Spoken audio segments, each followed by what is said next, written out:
Hello and welcome back to my channel. So today I've been fortunate enough to get a special guest on today. It's Leah from Steak Fueled. I suggest strongly that you follow her YouTube channel.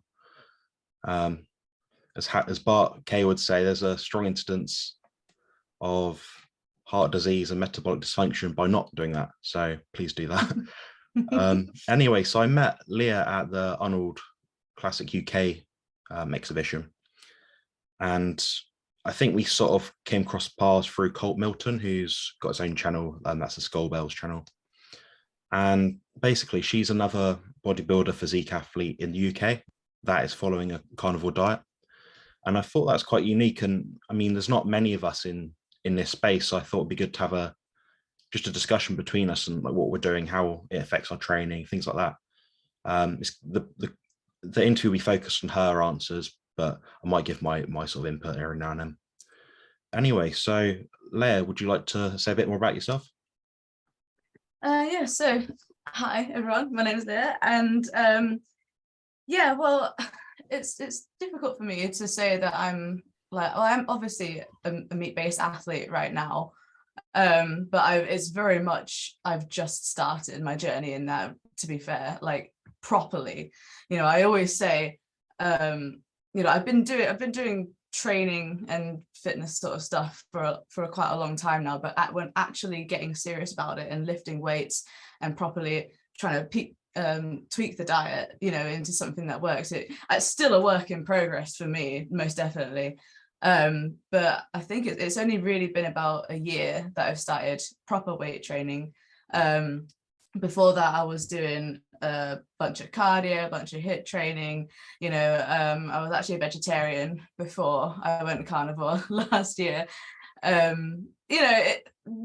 of vegetarian, sort of pescatarian, but just basically going along with the main consensus of how you're supposed to eat, especially when you're in the sort of fitness industry. You know what I mean? If you're trying to get onto that level, but since I got my coach, which is what you mentioned, Coach Colt, I've only been with him for about a month and a half now. Been training under his guidance for a month and a half, and so it's only just started for me. And that's what my channel is basically about. It's just a sort of an experiment for me to see how this affects me. I've already seen in the past year that switching to the carnivore diet, really just amplified my strength training and my strength performance.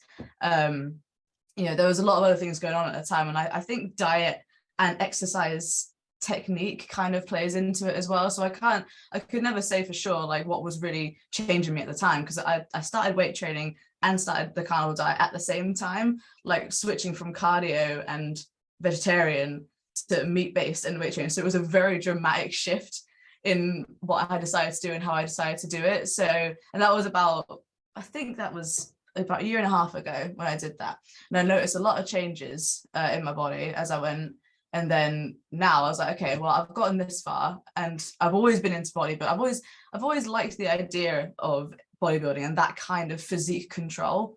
I used to like, and I think it stemmed a lot from before. Obviously when you start out in fitness, a lot of it is vanity related, and it's quite hard to avoid that, to be fair, So, but it sort of became more of a health conscious thing. It became more of just I enjoy lifting weights kind of thing. And I wanted to find a way where I could do it that in a way that made me feel good, because when I was plant-based, when I was doing like a lot of cardio and HIIT training, I didn't feel good, and I think it was that made me think I need to make a change here, and switch to the carnivore diet gave me a lot of physical changes and made me think there must be a way I can do bodybuilding and the carnivore diet together, because it, like you said, it's such a small like niche, like there's not many people doing it. And in the world of bodybuilding, it's very carb based. I found, like coming into it from just a general point of view, a lot of it was, you're not going to be able to do it without carbs. You need to, you can, what was it? If it fits your macros, everyone's on about that. I got a generic PT, had him for a good 5 months just from my local gym. And I told him the diet that I was on, and it just didn't understand it. You know what I mean? And it was like, he couldn't really give me proper advice, proper help in for my goals, because I was like, I do want to just be a bodybuilder. But like, he was like, okay, but he couldn't figure out the macros. He didn't know what I was on about. He was just sort of like, he was encouraging me every week to sort of eat a pizza or whatever, Yeah. you know, thinking that, you know, he's like, you might look less flat if you do that. And I was just like, I just don't believe it, you know what I mean? I don't believe that you can't do it on a meat-based diet, you know, because of all the research, all the evidence that's out there, you know, you go down your own little rabbit hole, don't you? That's what I did. I am by no means a professional. I still consider myself kind of a newbie to all of this.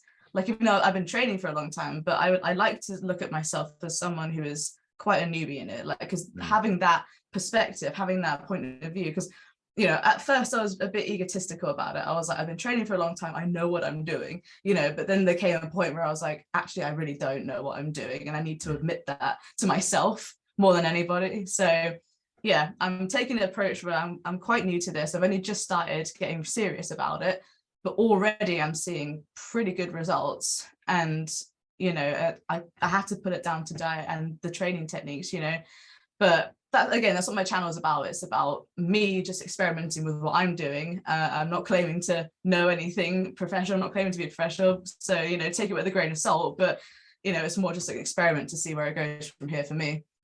Yeah, you made some really good points, actually. I'll probably touch on a few things there. So you mentioned about this is your own experience, your own anecdote sort of thing. A lot of the questions we get from maybe the plant-based community or just the general public following the standard Western diet is that we don't have any studies to support what we're doing. I beg to differ. I mean, we can go down the whole rabbit hole of how we were eating for the last 3.5 million years. We know biggest anecdote, the biggest study. That's probably the biggest study we can actually do on humans. I will say a lot of nutrition science is very poor. In order to identify causality within a study, so what is causing the problem or the solution to the person's diet, you have to have a controlled study. So it has to be basically a metabolic ward lock-in study where you're providing an intervention. For example, you might get a vegan, you might get carnivore. Put them both in a lab. Even if they're twins, that'd be even better, sort of thing, because then they're a lot more identical, sort of thing. But you put them in the lab, and you'll see they'll get different results. And a lot of times, like the vegetarian folk will get results initially. All they're doing a lot of the time is emitting a lot of processed foods out. That lowers deuterium, it lowers their excess energy intake. It might also do some other things for their sports performance, and their blood pressure might go down, things like that. But a lot of those are short-lived. So what I've noticed, at least myself from what I've seen online, is that people will make a video, get all hyped about it and say, you know, I've been vegan for a year, 2 years, 3 years. You'll sort of see they decline. You can watch vegan epitome videos. So basically, you might have heard of them. So basically, I've heard of them, yeah. So you sort of, they're quite satire in a way. They're quite, the way that is quite odd. But you basically see the decline of vegan people, like plant-based people. But I actually find that very sad myself. It's just discouraging to see people that are trying to follow healthy guidelines and, you know, eat more fruit and veg a day, and they're getting worse, but they can't identify that. They're becoming frail, becoming anemic, they're losing. It's a lot of denial. Well, that's why I'm passionate about this. I'm sure you're the same, because, you know, like I said, I was vegetarian before I went carnivore. And I mean, touching on your first point, I wouldn't say that I was a good vegetarian, really. I was still eating I wasn't whole foods plant-based. So I give them that credit, because I'm like, okay, you have a point. If I was good vegetarian, like healthy vegetarian, I probably would have gotten better results than I did, you know. You might still be on it. Yeah, might still be on it because it lasted a bit longer. But and another credit to them is that when I did go more vegetarian than I was on the standard, you know, I did get some health improvements, you know, and so did my partner. You know, we were eating junk food, you know, you can't perform on that, you know, just the standard food. And then I had like I was like, okay, I'm going to have salads every day. I'm going to add more vegetables, more fiber, blah, blah, blah. And it did improve some of my health conditions. It gave me more energy anyway. But a year into that, I started getting acne, really bad acne. I think I was 18. I was losing weight, so there's that, but I was getting lots of acne. I started to develop chronic fatigue, but it was undiagnosed, but it was there, you know what I mean? Like, it was there, and I found myself so depressed just on the daily, you know, and I didn't put it down to diet, and that's why I don't blame anybody for any of this, because you get to a point, at least for me, where that's why I said I was egotistical at first, because I was so ingrained in what I thought I knew. And because my mother was actually a fitness instructor, so the things that they get taught is the same thing that everyone gets taught, that, you know, it's all about plants, it's all about getting your vitamins and your fiber and, you know, cutting out a bit of the meat, you know, and she was very much on that train. And you just believe it, because what else can you do? You know, it's like, if you're following the healthiest thing that you think is the healthiest, you know, all I did was like, okay, I obviously need more fruits and vegetables. I obviously need more of this fibrous materials, because that's obviously what's stopping me from losing weight and feeling good, you know. And I'd heard of the Atkins diet at that time, and the only things that we had heard back then about it were horrific, you know, and I didn't think twice about it. It still irritates me that I didn't think to research harder, you know, because I've always been a red meat lover. It's just, I always thought that it was bad for you, so there was no way that I was going to look into it and eat more of it, you know. So I think that's why, you know, is that if you just really just don't believe that it can be good for you, then you're not going to try it. And I think, especially when it comes to, you know, the vegans and how deeper they are into it, you know, they look at the ethics as well. So it's very hard for them to sort of even open their minds to it, you know. And on the side of when I didn't do vegetarian properly, like when you're talking about anecdotal studies, and, you know, a lot of that's why they don't credit us, because, oh, there's no carnivore studies, and the epidemiological studies that they have now, you know, that's all sort of survey based. You know, they always lump meat eaters as people who have a shit diet, excuse my language, no, it consists that includes of 10-20% of their diet. Yes, so that's really eaters, inaccurate. Yeah, it's not carnivore. It's just someone who had meat in their diet. So it's the same as me saying, oh, I was vegetarian and it really didn't work for me. You know, they might say, well, you weren't proper whole foods plant-based. And it's like, well, to that I say, you accuse every carnivore of being unhealthy because you're linking it to these studies that aren't actually about carnivores. They're about people that include meat in their diet, which is completely inaccurate to say that that is a meat-based diet, because it's not, you know. So there's all those avenues as well. So yeah, the whole rabbit hole thing, that's what irritates me about it. That's why I'm so passionate, because it just sucks you in all these lies. And then people like me are trying to get fit, trying to get healthy, and you start to really dig your own grave, you know, until either what happened to me is you get so sick that you think something needs to change and this is clearly not working, or you just carry on and you eventually fail, you know. Yeah, I mean, I did vegetarianism for about 4 days, then fell off. I did give it a good go, you know. My body didn't Whole agree foods. with it. No. I did it properly. My body did not like it at all. There's obviously an adjustment phase of any diet change, but my body did not cope. I felt horrible. I've never felt so horrible in my life. Was that from standard to vegetarian? You were just experimenting? It's a bodybuilding standard sort of diet. So it's chicken, rice, beef, you know, vegetables here and there. But yeah, so you said about the anecdotes and things like that. There's one study out recently which was done by Harvard, or in Harvard.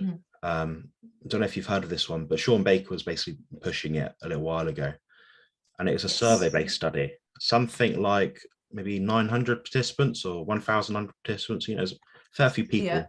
Granted, it was a survey study, so you're relying on people's input. But if you look at the disease remission rates, so diabetes, arthritis, joint pain, whatever it is, there's something like 80 to 90% remission in all of those things. What other diet does that? Even if these people No. did have a bit of a confirmation bias with what they're selecting in their answers, what other diet does that? Nothing. Yeah. Mediterranean diet, as loosely defined as that is, doesn't do that. It doesn't do half that. So No, you've got and to question there's something here, you know. what I heard the Mediterranean diet was like a bunch of pasta, and then some people are saying it's actually protein based. And It's protein yeah, and fat with a bit of vegetables, yeah. Yeah. but you can't. I think what is perfectly. I mean, look, it's still going to take a while for that to be credited in the open world, isn't it? But the fact that it was Harvard is like I remember seeing that because everyone went crazy about it in this community because like it's one of the It's first something, of its yeah. kind, and yeah, but that's what I mean. All like you said in the beginning, like you can't do a controlled study really on people because it's a bit unethical. Mm. You know, you can't, at least in the sense that it will give us causation, you know, like conclusive. You know, you have to keep people locked up together eating the same thing for the rest of their lives, you know. So really, as close as you can get, you know, surveys and epidemiology, it's not like it's not valid.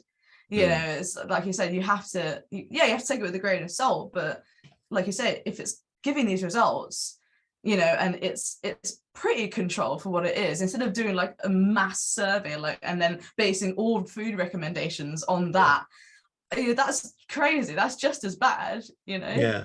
I mean, I think with epidemiology, I think the way I'm looking at it when I read an epidemiological study is this is a pilot study, which means it's loose, it's not controlled as well as it should be. It might give some theories, you might have some hypotheses that are raised after the point. So it might say, I don't know, people drinking 6 liters a day had worse or better health, you know. Yeah.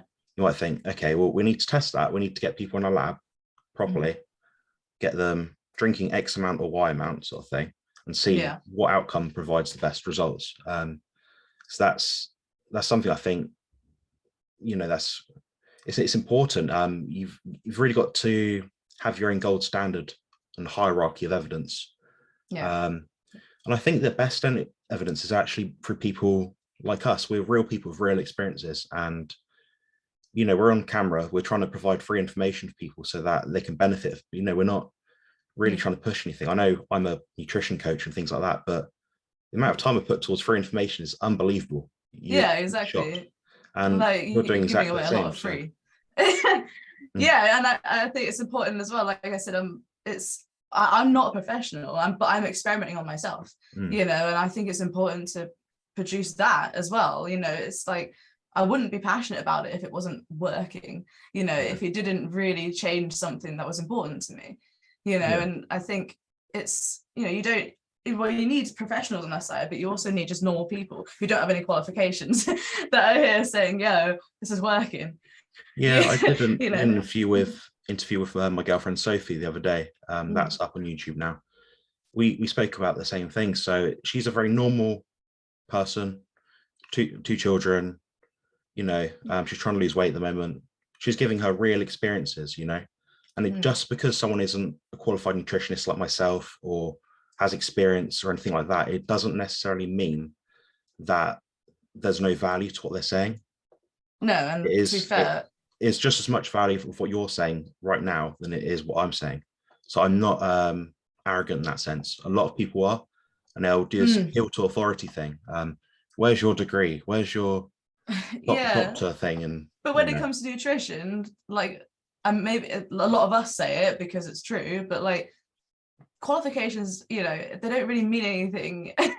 Like, especially if it's done, you know, like dietitians nowadays, like the advice that they give is just horrendous, you know. And it's like doctors aren't even trained in nutrition, you know, and if they were, the nutrition they'd be trained in would just be what's going on now, you know, plant-based stuff. And that's why I really don't get it when like a lot of the vegetarians and vegans are saying like, oh, you know, we're fighting against the mainstream. And it's like the mainstream is supporting veganism very strongly, you know, very strongly, to the detriment of people's health, you know. But they don't know that. So I was searching for, I think it was butter or chicken the other day on the Tesco website. The first things that come up were vegan chicken and oh my god, fake no dairy spread. And I was like, yeah, that's what you typed in, isn't it? SEO is really not very tight on this, are they? They've really not sussed it out. I You know, don't so I had to scroll understand down that. quite a bit to get to where I was looking, like, you know, the Kerrygold or whatever it was. It's The kind button. of scary in a way. Yeah, It's it's quite scary. everywhere. And the thing is, people, my mum, for example, she's not well read in the nutrition sort of side of things. So a lot of what she's learned is through me. But recently she bought, I think, some plant-based butter. And I thought, Mum, that's literally one of the most toxic things you can eat. The amount of oil in You that, couldn't put much worse in it. It's like yeah, one molecule away from plastic. literally. Not ideal, but you know, that's why we're doing these sort of videos. So you Mhm. know, I'm encouraging you to sort of actually follow her channel, and she's going to put up some really good content, I'm sure. I'm hoping to as well at some point. So Right, yeah, no, it's very scary. I really don't like it. Another reason why I'm loud about it, you know, because it's like the more you buy into this stuff, the more it's going to be a thing, you know, and it just doesn't make any sense. I don't understand how you can look at something like that and think that it's healthier than a steak, mm, you know. But obviously we think we know that now because we've done all our research and we've just realized, oh, you know, that's the case. But I guess when you're so freaked out by the idea of meat and fat, it's like, how can you possibly survive on that? You know, I just think it's a battle right now. It really is. You know, the amount of people yeah, that have said you're going to die to me, you know, and it's just like, okay, but I've actually got my family on it now after a year of struggle. My mm, mum was so against it. She was so scared for me, you know, because, you know, she's a fitness instructor. She's got all that information from the mainstream. And, you know, she was like, you know, please, you know, you're my daughter. I don't want to lose you, like getting really extreme about it. And I'm just like, Mum, let me just try it. And if it starts to hurt me, I'll stop. You know, it mm, was that kind of thing. I was like, I need to do this for my own health. And, you know, and then she saw me just start to transform, you know, and I sat down with them one day, my mum and my dad, and I was just like, this is what I'm doing. This is what's going on. This is why I'm doing it. And then, you know, dad would keep asking me questions like, well, what about this? What about this? And I managed to sort of, you know, refute the points, you know, mm, in my own little way. And they actually were listening that time, and they tried it. And yeah, my dad came off his blood medication that he had been stuck on for about 5 years, and he's lost so much weight. Like I went to visit him, and it's usually months apart between seeing my parents, and he just looks like a different person now. You know, I didn't even get that result. I didn't lose that much weight. I was so jealous. But I was yeah. so happy for him because he had such bad arthritis. He was just constantly in pain. But he was one of those blokes that just, you know, he's like, whatever, it's just life in it. You know, that was his It's never attitude. too late. I mean, I'm sure your No. parents aren't, you know, that old sort of thing, but I mean, there's people. If you go into Sean Baker's channel, for example, go into the comments on YouTube, Mm. you'll see, oh, hi, my name's, I don't know, Dorothy from the US. I'm 75 years old and I've put my Yeah. diabetes into remission. I can now walk Yeah. 2 miles and not be in pain. I It's can now mainly get up out older of the chair. people. Yeah. It's these older people, and you think they've Wow. been, they probably did have the sort of the diet they should have been having when they were younger, because the Mm-hmm. processed foods they've kind of grown up with that. It's all spiraled and they've picked up, and that's been their normal diet. Maybe that's why I they're think, more open to it. yeah, I mean, they should. We should go back to our baseline. I think just get back to mostly animal foods, because you don't have to be a carnivore like people think. You know, it's such a big jump. You know, I'm saying No, to people yeah. now, do carnivore plus maybe, I don't know, some white potato in a meal, like get the skin off if you can, sort of thing, boil it. Yeah. Just try that, even if if that's too much of a jump for you, you know, you can still make a baked potato of cheese, Yeah. a little bit of Step melon, by step. cucumber. There's ways around it, you know. It is more Exactly. approachable than what I think a lot of people will believe. Oh yeah, definitely. And obviously like that, I do try to make that clear as well. Like when I'm eating raw meat and like just being strict as hell, it's like that's my choice. You know, you don't have to do that. I try and make that really clear to people. It's like if it disgusts you, like this is me. You know, this is not your journey. This is mine. But like the idea is if you try to slowly replace things with red meat, I mean even like white meat if you have to. You know, that Mm. my sister was vegan actually when I first started doing this, so that was interesting. But she was vegan for health reasons, not ethical, so it was a little bit easier.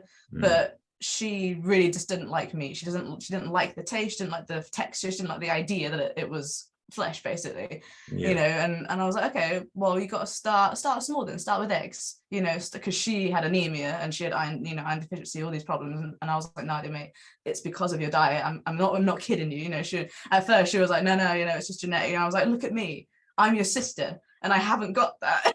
you know, and I was like, It's a honestly, perfect like, anecdote for us.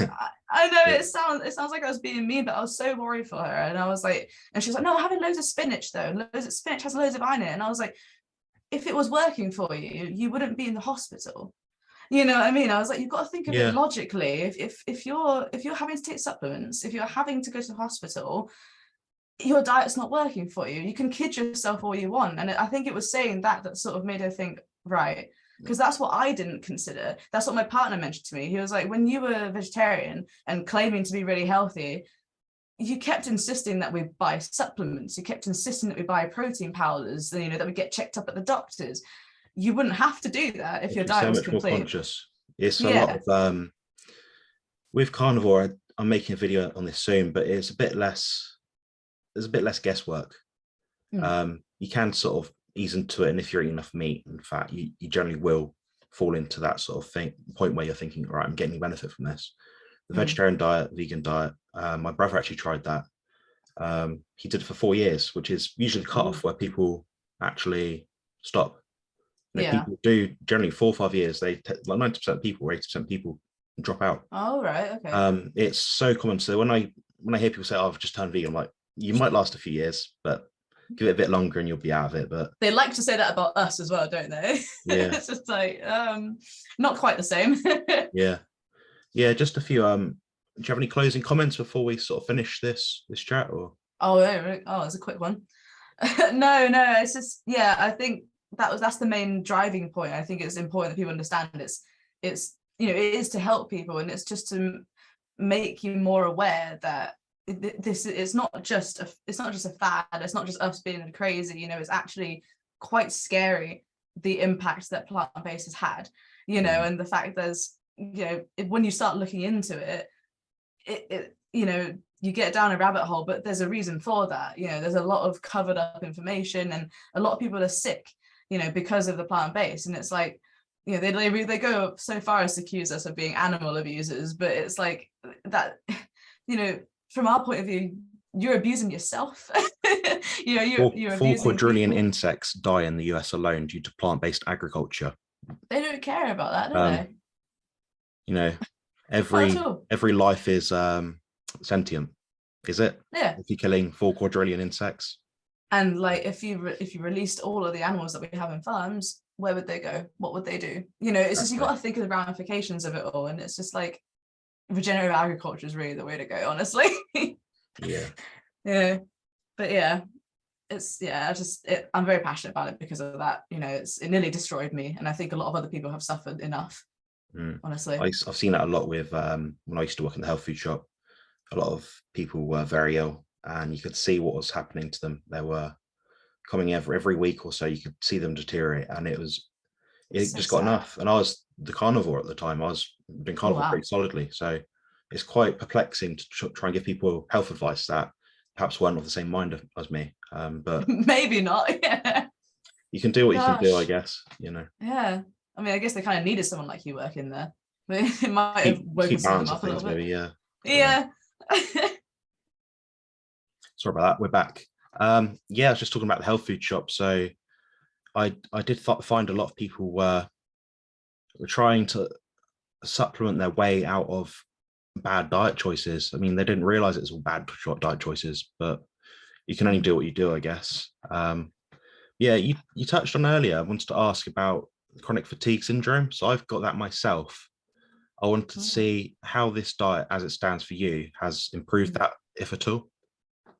Yeah, so it's a bit of a blur now, because all through my teenage years I had severe problems, basically, and I think we can all attest to some kind of problem. But like, yeah, I mean, none, you know, I want to start off by saying it wasn't officially diagnosed. But I think since the age of at least 12, if I'm honest, I was in and out of the doctors like nobody's business, you know, all the way up until the age of 21, I think. And it started off, I had asthma as a child, basically, and I was very overweight. And then when I got to age 12 or 13, I developed a massive lung infection, basically.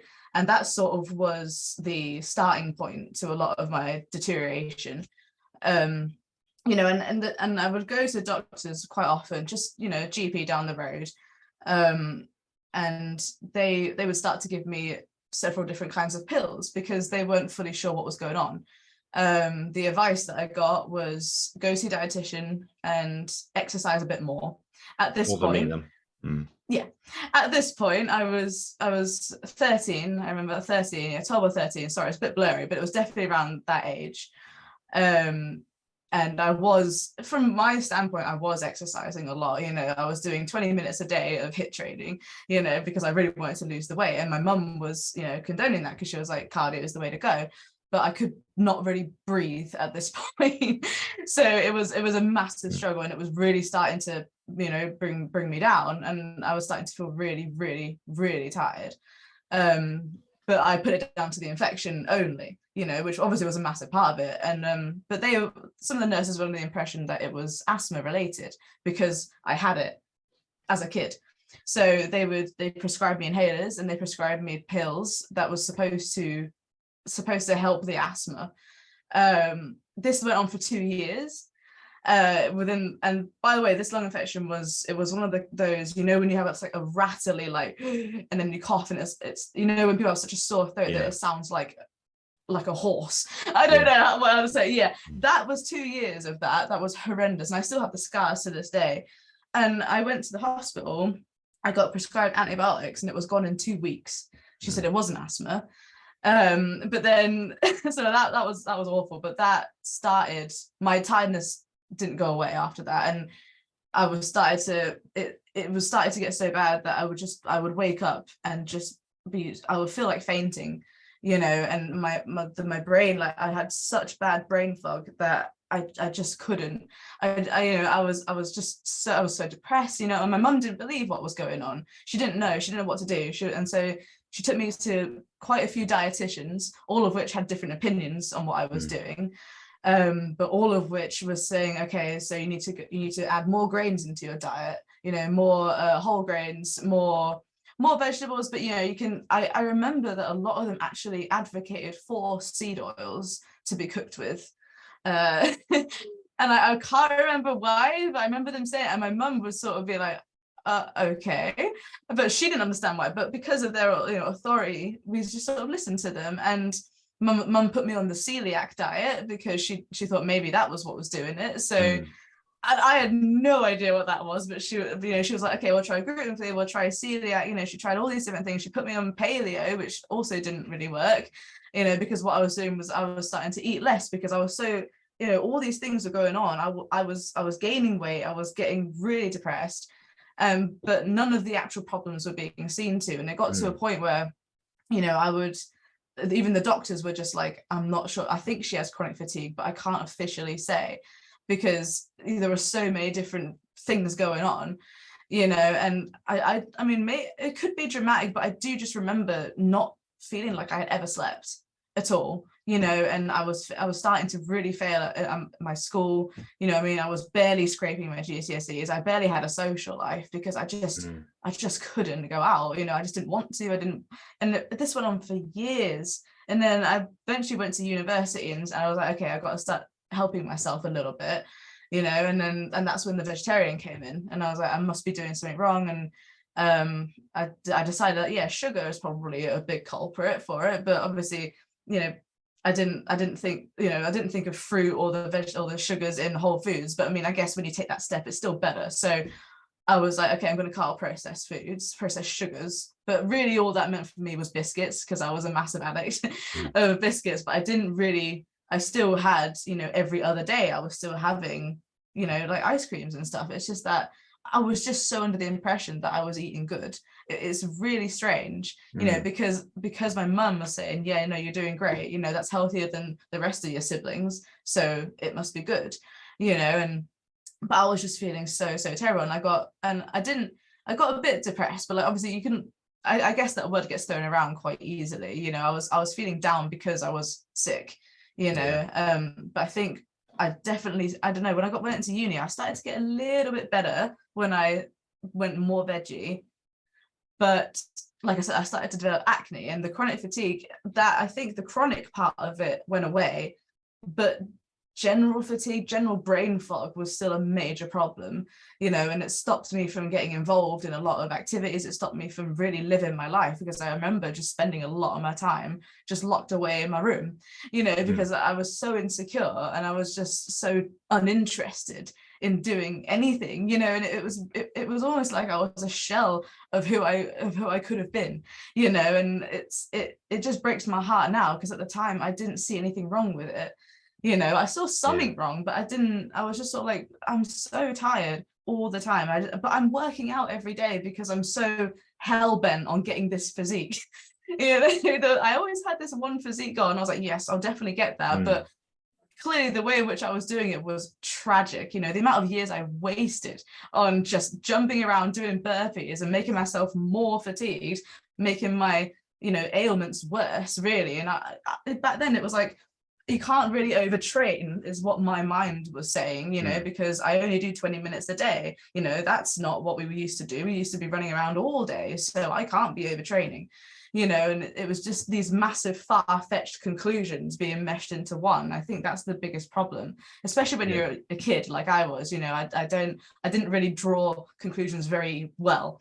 I just sort of thought, okay, well, mum said this, I'm seeing this online, you know, and I didn't have Instagram then, so I didn't really see any of the fitness influencers or the weightlifting. I didn't really know about that world until an embarrassingly late age, you know. So, and it just makes you think, if I had known, you know, you can always look in retrospect, can't you? Like in hindsight, if I had known, this would have been so much better. But yeah, it got to a point where I think I was thinking of being keto, but I didn't execute it properly because I didn't understand it. I didn't research it. I was like, I know keto means living on fat, but then I sort of confused it with paleo, and I was like, okay, well, I'm going to have like red meat here, vegetables here, and that's like it on my plate, you know. And I didn't understand any of it, so I was just doing that, and I was like, oh yeah, I'm keto, but it's not working for me, you know. So I went back to veggie, and it was just like my breakfast would just be a pot of seeds, you know, because I was like, oh, if I eat like hardly anything, but then it's like, this has lots of calories in it, you know. It was such a messed up way of thinking, honestly.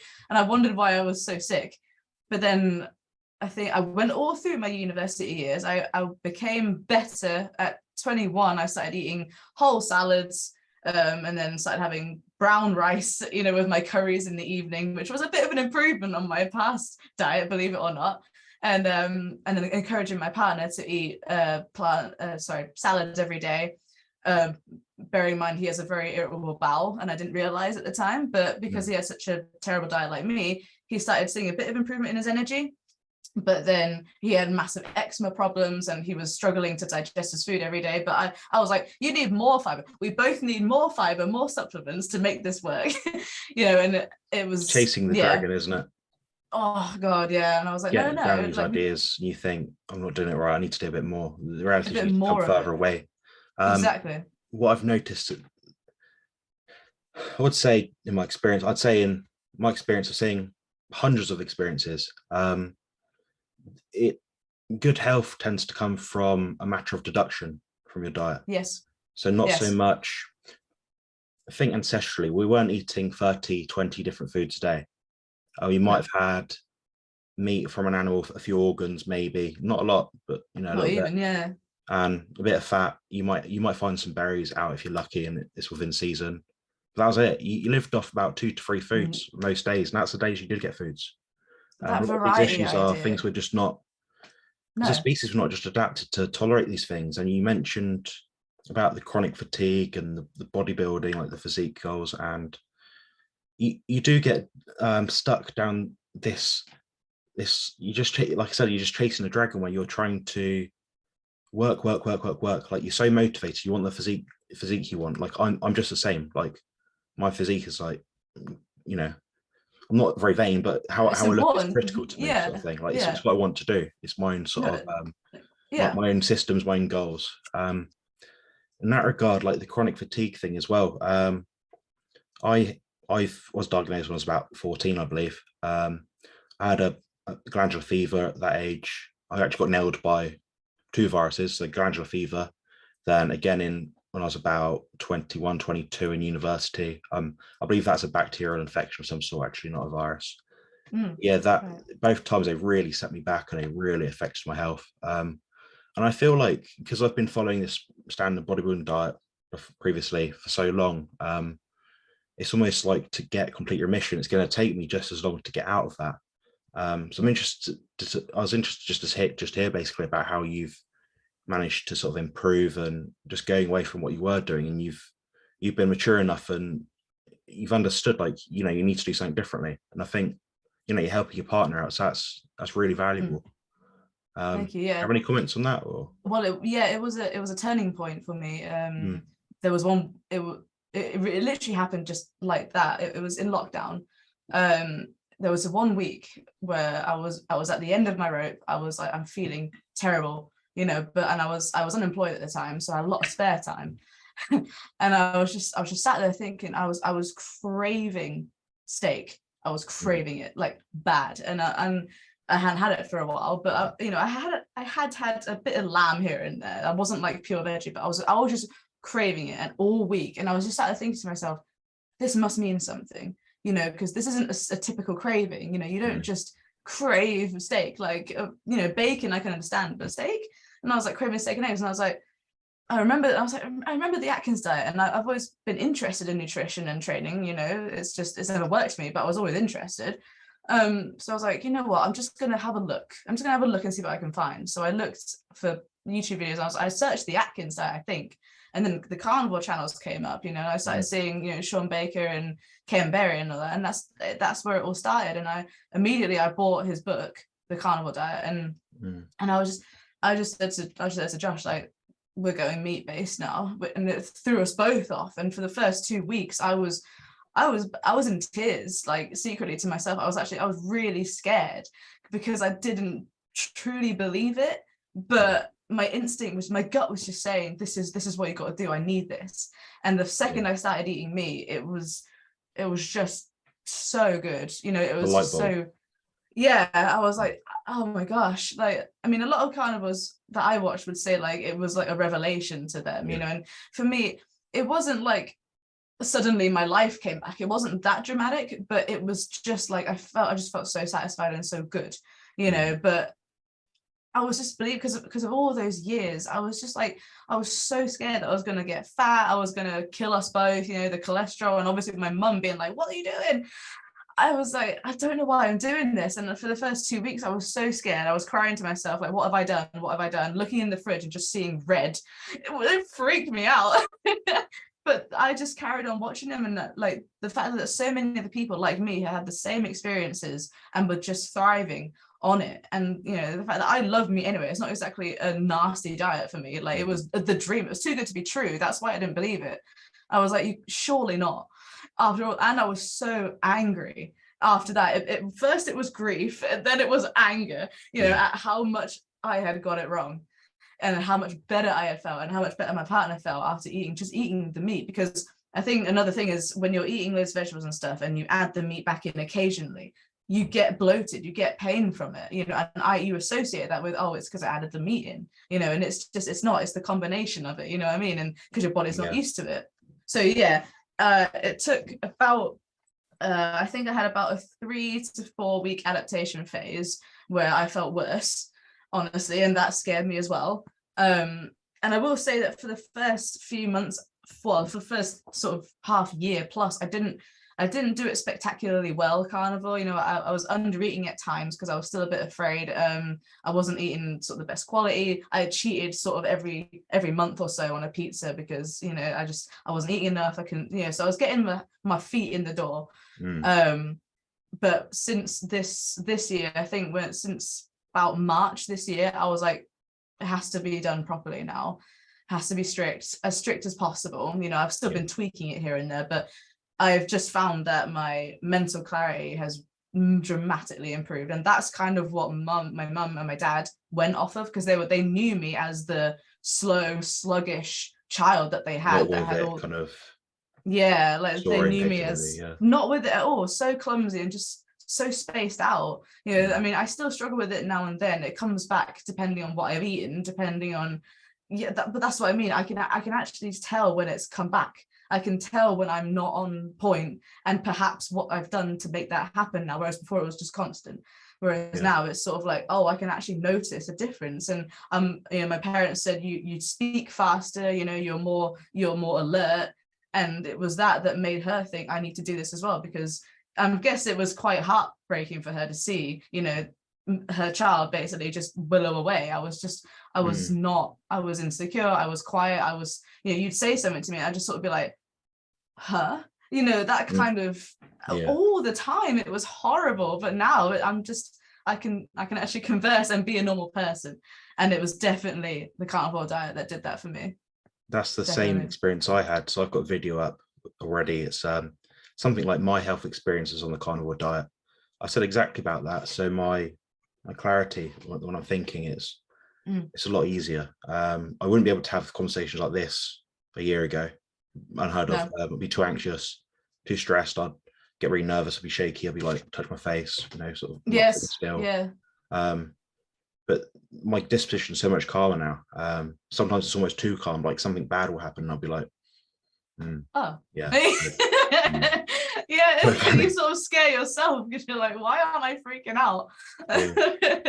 It's definitely got a profound effect, and part of that, especially with people like us, I know people with chronic fatigue, at least, they've analyzed their blood and sort of seen they have a number of different deficiencies. So that's like magnesium, choline, D3 always comes up, folate, things like that. And the carnivore diet does address these. So you will find, even if you're someone that's on a standard diet, you feel a bit of brain fog every now and then, you know, you feel like, you know, you need to change something. Just have a few eggs each day or something. Just add something in, add an animal food in, and take something else to swap it with your cereal in the morning. You know, it doesn't have to be a big deal. You know? Swap it with one of your worst meals if you can, like cereal.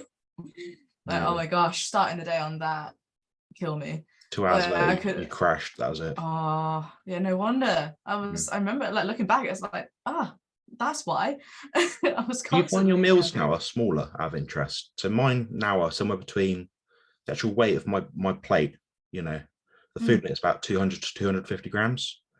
I eat 5 meals a day, so it's going to be maybe you probably eat 3, or maybe, I think 3 times, maybe 4 times. 3 times, yeah. 3 times. So your meals might be a bit bigger than mine, but I think so, yeah. Yeah. Well, because I'm on a meal plan, it's kind of been made for me now. I don't know how many grams, because he's American, so he's doing it in all ounces. I mean, I got like, I think 16 ounces of mince. That's like 400 odd grams. I'm not sure, to be honest, because I've still got a massive pound. Yeah, I think so. I've got a massive appetite. I have massive appetite. Me, I always have. But I think when I was having my own stuff, they were massive, and I think they changed for me, to be honest. Like for me, I thought I was eating way too much, you know, and people would still make the comments like, well, that's a lot. You know, I'd have mince and eggs and bacon for all my meals at one point. Yeah, you'll find obviously you've got your coach plan. You'll find you'll adjust things over time. So you might feedback to Colt and say, you know, having a pound of meat before my workout's a bit much, or it might be fine, you know. But something like that for me, what I do, so I eat at roughly 8 a.m. every morning, and I train at about 9:30, sometimes 9 o'clock. So give it about an hour to an hour and a half. And what I find is my breakfast has to be eggs. It's got more moisture in it, more water, so it's going to hydrate me a lot better, like before I'm training. Especially overnight, I'm still dropping about a kilo, 2 kilos overnight just off water. So wow. So it's I mean, it used to be a lot more than that. It used to be like 4 or 5. But yeah, it's insane, like the amount of food you have to eat sometimes. And that was only just the standard bodybuilding diet, you know. But now I look back and think, I was way overeating. Our guts are only meant to tolerate 400 grams on a standard day, like from time to time, sort of thing. That is what's so lovely about this diet. You know, you don't have to eat much. It's so calorie dense. It's so fattening. You know, I mean, that's what when I got the generic PT, when he didn't know anything about it, he was like, I've had vegans before, you know, and it's really hard to get them to bulk because they have to eat so much. He's like, with you, how on earth are you going to cut? Because, you know, obviously they work on all the calories and stuff. So I was just like, you're the PT, I don't know. And it's like, right, we're going to have to just get lean meats or something. And I was just like, just you know, but it's just funny. did you see my post today on Instagram about the calories and macros? Well, that graph. Yeah. Yeah, I saw that. I Yeah. didn't quite understand it. Okay, so I'm quite meticulous for the viewers that watching this, with what my tracking, my weight. So I weigh myself every day. I'm a bit of a statistical analysis data kind of nerd, so I like all that sort of stuff. I like to see a number, basically. I'm a bit obsessed with it. And what I've basically found is my fat loss over the last week or so has actually increased significantly, and I've actually increased my labeled food calories. I've actually increased my food just all across the board sort of thing, so the protein and fat content. And I've seen this like every single time, like I might be eating a bit more, but my body weight and body fat will be going down. And it just kind of disproves the whole calorie concept. It doesn't work in the way that people think it does. It's more about the actual individual macros and altering the macros specifically. I agree. I don't actually, I've never believed in calories in, calories out. I think it's ridiculous.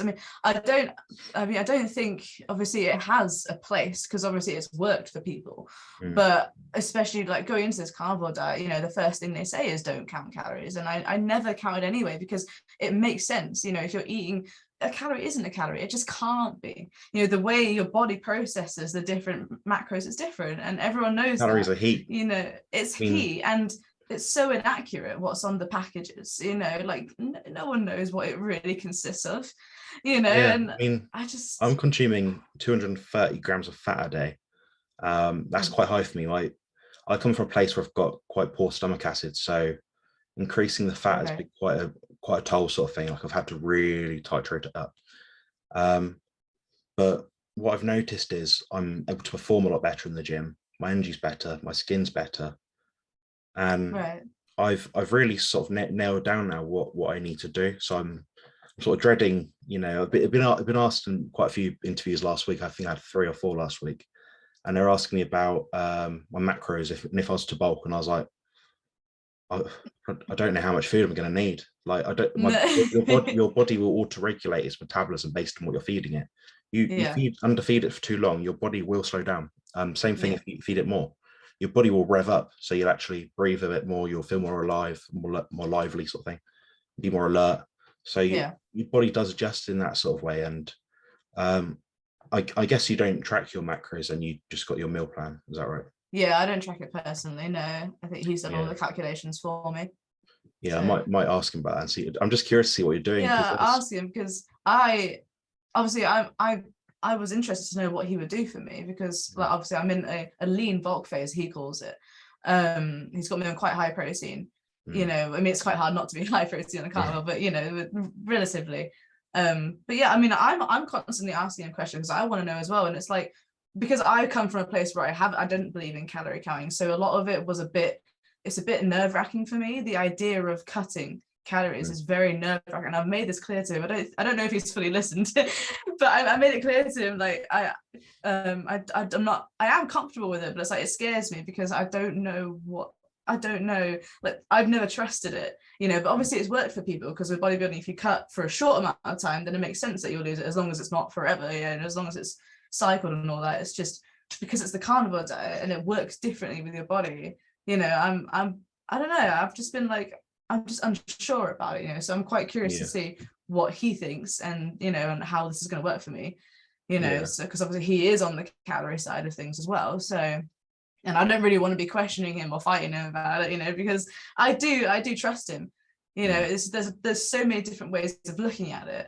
Like you said, you're more on the macro side and he's on the calories and macro side, and I'm just sort of here in the middle, like I wonder what's gonna happen. It's just, the reason I bring that up is there's a contentious topic at the moment in the carnivore community online. It's been popularized by Kelly Hogan, Amber Ahern, even Sean Baker, Carnivore Yogi. Everyone's talking about it, at least over the last few months sort of thing. And basically the idea is you have to consume higher fat in ratio in order to get the results you want. And I think that's something people have taken a bit too far. So I'm seeing people now, like online, they're saying, I'm eating, a female like your sort of size, so 4'11", and they're eating maybe 50, 60 grams of protein a day, like protein grams. So for viewers, that's something like, maybe 1.5 chicken breasts, and that's all they're eating each day. What they're doing with that is they're adding a load of ghee or butter or tallow, lard, whatever it is, like chunks of it on the chunks side, of right? fat, and you're like, yeah, they're losing weight and they're becoming more insulin sensitive. But what I'm seeing is there's a time and a place for that. When their insulin resistance is so high, that's when it might be of benefit to them. But what they're doing is they're doing it more and more and more, and they're thinking the more they lower protein, the more results they'll get. The issue of that is you become deficient in a lot of minerals. I'm going to do a video on that at some point. But there's not enough taurine in the diet, and I think there's just time and a place for all these things. I think people jump on the bandwagon too much. So I'm glad seeing you as someone who's not too hyper focused and centric on the proteins and fats sort of thing. You can really just zoom out and just see what happens sort of thing. And that's a good mindset to have. Yeah, I mean, when I tried to do it myself, I was sort of like, how I wanted to get into it. I'm not on the ball enough. I just can't. I don't know whether it's laziness, whether it's lack of intelligence, or whether it's just lack of interest. I just didn't know how to track my macros, and I was like, okay, this is this fat, and I was like, I don't like using fitness trackers, you know what I mean? I was just like, I'll just eyeball it. But then when I did that, I was like, okay, I like cooking with butter, but my body doesn't react too well to fat, animal fat. Actually, it's very strange. I like on steak, I used to like it, but I don't like eating too much fat that's on a steak. And I was like, okay, so maybe that means that my body likes more protein, likes lean stuff. So because I just love lean steaks.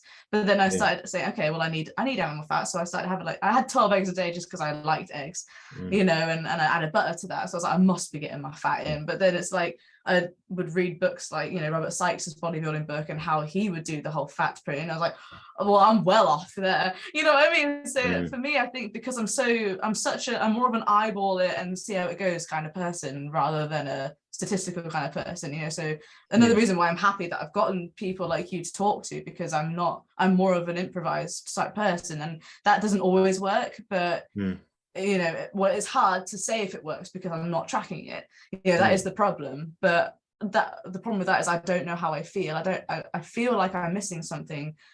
Sometimes I feel good, sometimes I feel quite terrible when I shouldn't be. So I know there's still some work to be done for me. Yeah, personally. I've said that in recent interviews with people. Your hunger cues do change on the diet. So what your diet is now, say someone's doing 200 protein, 200 fat or something, you know, hypothetically. You might not feel the same a year from now doing that. You might feel great now, being your best health, but it might not be what you need later. You know, is your body under more stress? Are you training more? You know, your body's a dynamic organism. You know, you've got to feed it appropriately, and listening to your body like you're doing, like you said, oh, you know, I've got an aversion to fat sort of thing. Like I don't feel like I need more. Yeah, fine. You've been doing it long enough now to be able to justify in your head that you've done that, and you know that, and you know that's going to be enough for you. So I think that's a really good point, just listening to your body and the hunger cues. I hope so. I mean, because that is the point I took away from most people talking, is that you just got to listen to your body. And I was like, okay, I started with the hunger cues like everyone does because it was a bit out of whack.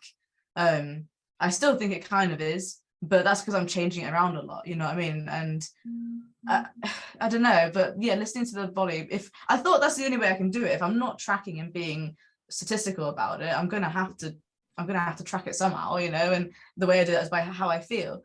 But if I don't know, because at the moment I've been feeling like, you know, there are some times when my head says, okay, I should probably be eating more fat because of what I've seen.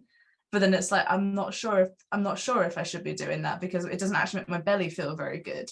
But then I don't feel as high energy as I feel like I should be. So there's a lot of that confusion in there for me as well. But I think that's just part and parcel of figuring yourself out, isn't it, really? I think at the moment my macros are like 150 fat, 210 protein or something like that.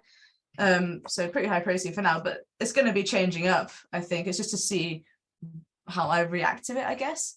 Yeah, but I mean, my girlfriend's I think on the moment I've put her on a bit of a diet break at the moment.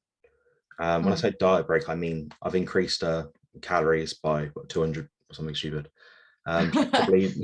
She's doing something like 135 fat, 20 carbs. That's just eggs and Greek yogurt sort of thing, and 135 fat. So 135 protein, 20 carbs, 135 fat. there's specific reasons why I do this, but unless she asks me why, I'm not going to tell her. Because I No. know in her mind, she's going to think, all right, I should get this result from this.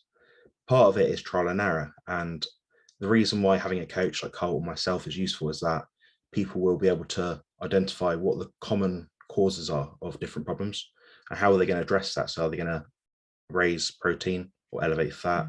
What are they going to do in that sort of regard? So yeah, it's like yourself, it might be hard for you to be objective about what you need to do sometimes. You know, you get emotional ties to foods. I mean, I like cheddar cheese for some reason. I don't know why. If I'm doing it right, because my nan used to make cheese sandwiches to me all the time.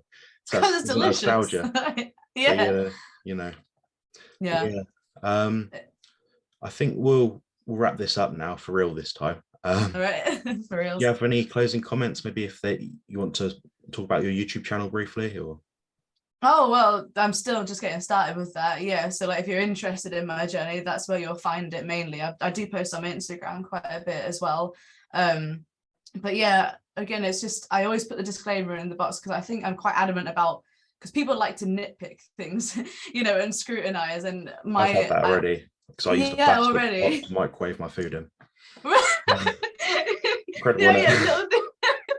Little things like that. Yeah. So I think it's important for me just to remind people that I'm aware that this is me just trialing and erroring everything. So what I say now about what I'm doing, it might not be what I continue to do. It's not something that you should all follow, but it's just to give you ideas. It's just to demonstrate that this is doable for everyone. But I am doing it for the specific goal in mind, to become a carnivore bodybuilder. And it's just ever changing, and it's an experiment. So just don't take it too seriously. And I think a lot of the animal-based community, they're very open-minded and supportive. I really have gotten quite nice encouragement. The different mindset they have. Yeah, it's really nice. And I think because in order to become someone who's on the carnivore diet, generally speaking, you have to have quite enough mind and have to have come from a place of vegetarian-based eating. Most carnivore people are someone who has at least suffered from health problems and needed to look elsewhere. It's the last chance saloon. Yeah. Because no one ever thinks of, you wouldn't just think, oh yes, meat diet, that's going to save me. In this day and age, you wouldn't think that. So I already appreciate people like that. And I'm just one of them. I'm not here saying that it's the do all end all the way I'm doing. I'm literally just doing it for fun. So I'd appreciate if you come along for the ride. I really would. But yeah, otherwise just have fun with it. It's not supposed to be scary. It's not supposed to be difficult. It's supposed to be something that makes you feel good, something that you enjoy. And it's the same with the food. You're supposed to just do what makes you feel good. So if you're trying to force yourself and suffering through it, if you're really like panicking about it, just take a step back and, like you said, look at it from the bigger picture, and take it slowly, take it gently. It's not a race.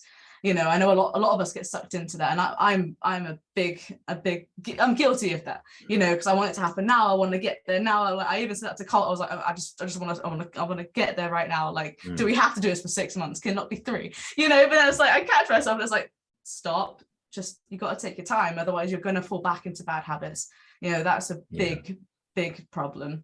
It's falling back into bad habits because you just go too fast, and you can't maintain it. So sustainability over everything, unfortunately. So I think that's my biggest takeaway from that is just be patient with yourself, but don't not do it if you think it's right, because it's scary, but it's worth the risk, at the end of the day, if your health is on the line. So brilliant. I couldn't have said it about myself. Anyway, thanks for your time, Leah. I really appreciate you coming on. Thanks for having me. Posted soon.